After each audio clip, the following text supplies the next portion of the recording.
प्रदेशाध्यक्ष जयंत पाटील यांनी प्रदेशाध्यक्षपद सोडल्याची माहिती समोर येते। त्यांच्या जागी विधान परिषदेतले आमदार, पक्षाचे मुख्य प्रतोद आणि आक्रमक समजले जाणारे नेते शशिकांत शिंदे हे नवे प्रदेशाध्यक्ष होतील अशी माहिती आता सूत्रांनी दिली। मंगळवारी म्हणजे 15 जुलैला पक्षाची महत्त्वाची बैठक होणार आहे। यावेळी नव्या प्रदेशाध्यक्षपदाची घोषणा होईल अशी माहिती आमदार रोहित पवारांनी दिली।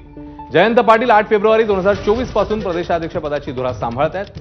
त्याआधी संयुक्त राष्ट्रवादी असतानाही बराच काळ जयंत पाटील हे प्रदेशाध्यक्षपदी होते।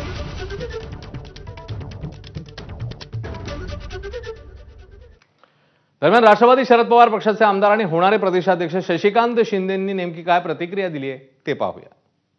माझ्या नावाची चर्चा सुरू झाली आणि ही चर्चा होत असताना खरं म्हणतात तर माझ्या नावाची चर्चा होणं मी माझं भाग्य समजतो। शरद पवार साहेबांच्या सारख्या एका नेतृत्वाच्या पक्षाचं मला काम करण्याची संधी आणि त्या ठिकाणी मिळते, मी माझं भाग्य समजेन। यशवंतराव चव्हाणांच्या भूमीमध्ये परत एकदा अशा प्रकारचं काम करण्याची संधी देणारा एक कार्यकर्ता पवार साहेबांना त्या ठिकाणी जर मिळाली, पवार साहेबांनी दिली तर मी माझं भाग्य समजेल। मला वाटतं की येणाऱ्या काळामध्ये जर संधी मिळाल्यानंतर पक्षवाढीच्या संदर्भामध्ये प्रयत्न करणं एक आव्हान असणार आहे। साताऱ्याचा पुत्र महाराष्ट्रामध्ये काय करू शकतो हे दाखवण्याचा मी प्रयत्न 100% करेल। दरम्यान नवीन प्रदेशाध्यक्ष कोण हे 15 जुलैला कळेल अशी माहिती आमदार रोहित पवारांनी दिली आहे। तर जयंत पाटील यांनी राजीनामा दिलाय, मात्र ते भाजपमध्ये जाणार नाहीत। पक्षाला